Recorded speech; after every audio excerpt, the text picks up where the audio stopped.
Okay, welcome to the Intern NE podcast. This is brought to you by the Aksarben Foundation. I'm Shauna Dorsey, Executive Director of Intern NE, and I'm here with my co-host today. I am Justin Krug. Thank you. I am currently at Workshop, Omaha-based startup, and outside of that, I just get super involved in the startup and entrepreneurship community. So you'll likely see me at a variety of different events and the happenings here in the Omaha area. Ever the community engagement coordinator. Love it. Unofficial, official. Yeah. Awesome. And today we have a special guest, and you are. I'm Andrew Prystai, the CEO and co-founder of Vesta.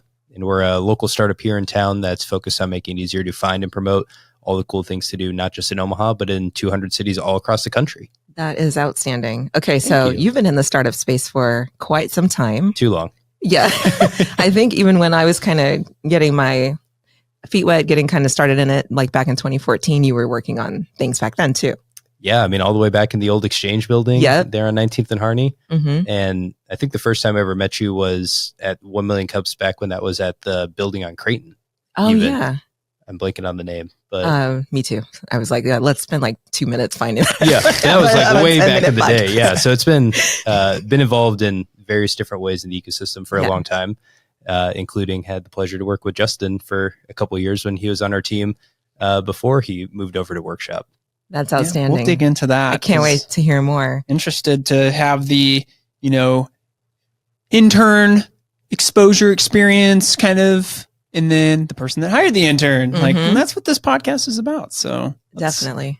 Let's save that. But I'm curious, do you mind kind of sharing a little bit briefly of like your story to Vesta? Like, how did you land there? Maybe some of your experience prior to that helped you kind of land on Vesta? Yeah, happy to. So born and raised in Omaha, went to Creighton and did my undergrad and MBA there. And that's really where I fell into entrepreneurship. My mom was always an entrepreneur. I think she had, 4 or 5 businesses at least that she was working on when I was a kid growing up the whole time. And so I saw it, upfront and personal, both good and bad, what it comes with owning your own business. Mm-hmm. And then when I went to Creighton, it was just sitting there looking through the class catalog to see which major did I want to go with. And I just had that gut feel moment when I saw the social entrepreneurship major that was where I was supposed to be. Of just something clicked in my head where it's like, that's the path for me to go down. And Creighton was instrumental in getting me to where I am today, both in startups and also specifically with Vesta, because I joined on to a different startup right when I graduated, was an associate professor in the MBA program who was doing computer vision for commercial trucking fleets, and had a heck of a ride with that where we raised over $1 million in venture funding. We're doing computer vision before Tesla was talking about automated cars or self-driving cars out there in the world. And so it's kind of like the AI back in the 2016 days where everything was really onto something then, huh? Yeah. It was real hypey and fun and just a great opportunity to be there, and went through a Techstars program up in Detroit with Ford. And then after I left that startup, I was looking for the next opportunity to go after. And the one that just kept coming back to me was events. And at that time I was on the Omaha Chamber's Young Professionals Council, once again, because of Creighton, because that's how I got into the YP Summit and was able to get into literally their newsletter and see the opportunity to apply for the council.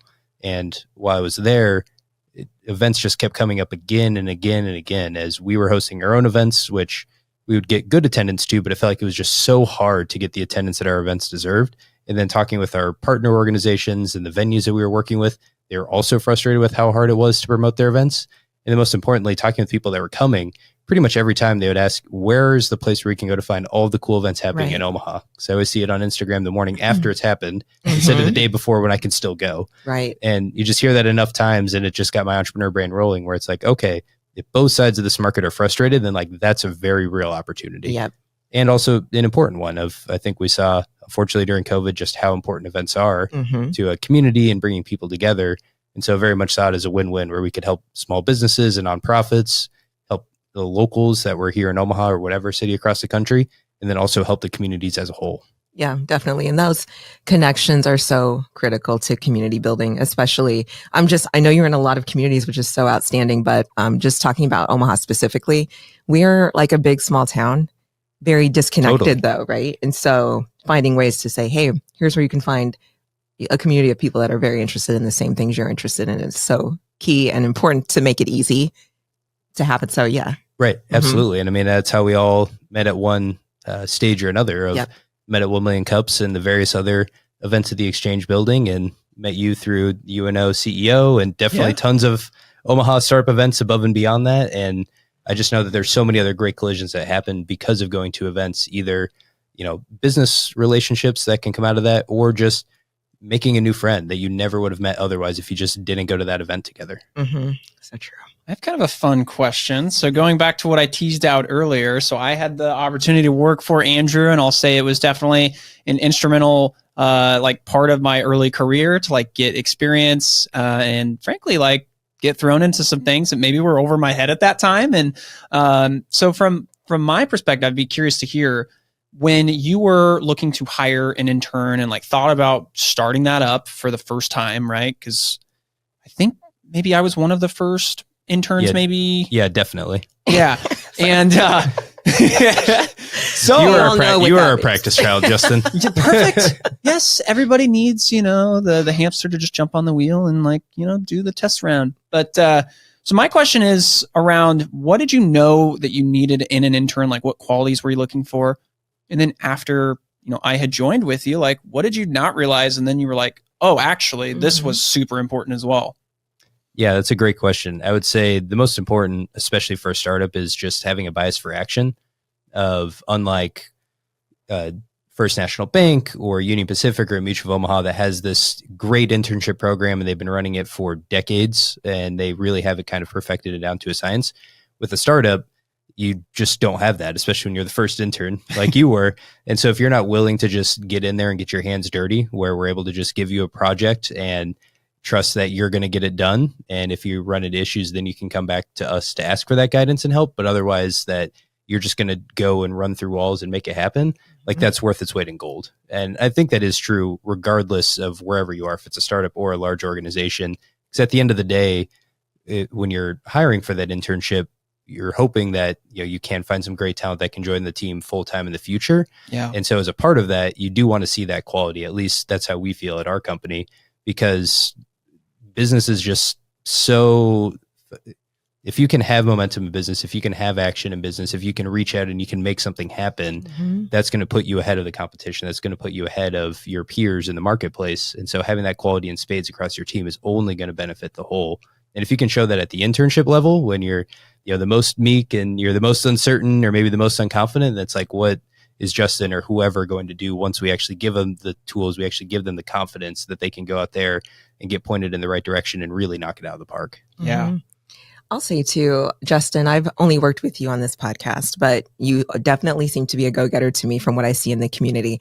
And having you as a first intern was probably a great situation for Vesta, because when it's your first internship and you really don't know how to do it well, if you have someone who's just sitting back, you might say to yourself as a founder, internships just aren't for me, when really it's about finding the right type of candidate for the opportunity. Yeah, totally.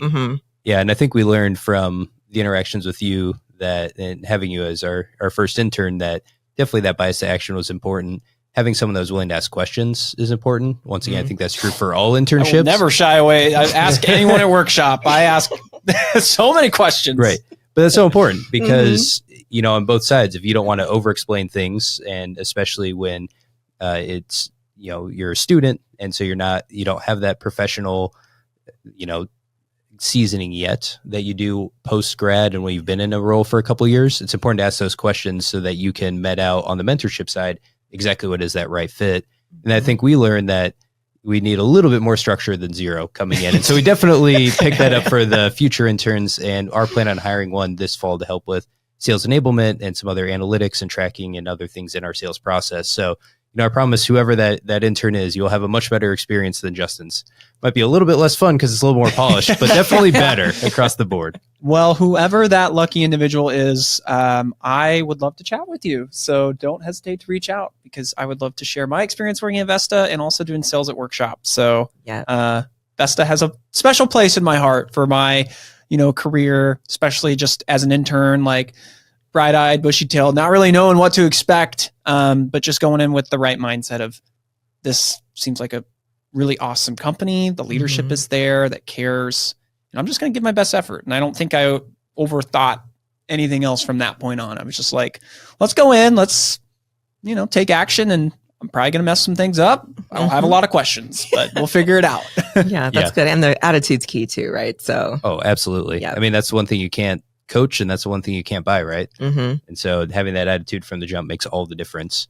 And I would say for anybody that's out there that is an intern that's going out and interviewing and hoping to land at their dream spot, hopefully it's somewhere here in Nebraska, but if it's leaving to Microsoft or Google, we can get that too. But I really think that is that attitude where, this is your one opportunity. It's your one shot, not to paraphrase Eminem too much here, but that if you can make that impact, really more so on that culture side, that team fit side, that's what they're going to be looking for versus, did you hit those sales objectives? Did you actually, write all that code to the perfect ability? They're going to care about those outcomes, but really those are all things that they can coach. If you show up every single day, if you show up and put in the effort, if you're someone that they want to spend more time with and that they could see being on their team for years to come, that's the part they'll hire you on, and then they'll teach you those skills so that you can become that rock star that they think you can be. Amazing. Appreciate your insights today, and thanks for being here, and congrats on your company. And I'm sorry, really quick before we wrap up, how long have you been in Vesta now? How many years? So it's been 5 years since 2019. Yeah. It feels a little like a lie because of COVID in the middle. Yeah. Turned a little bit of a gap year. Mm-hmm. It made that interesting. So it feels more like 3, but yeah, it's crazy to believe. Started from just here in Omaha to 200 cities across the country, and lucky to be able to work with everyone from the Chase Center in San Francisco to the Capital One Arena in DC and Dave & Buster's and the Atlanta Opera and a whole bunch of other amazing businesses across the country. So that's so awesome. It's been a ride, and hopefully there's only more good to come. Excellent. And so an intern can work for a company that's doing this awesome work. So looking forward to that this fall and hopefully helping you with that through Intern Nebraska. Absolutely. Yes. Thank you. Thanks for having me on. Of course.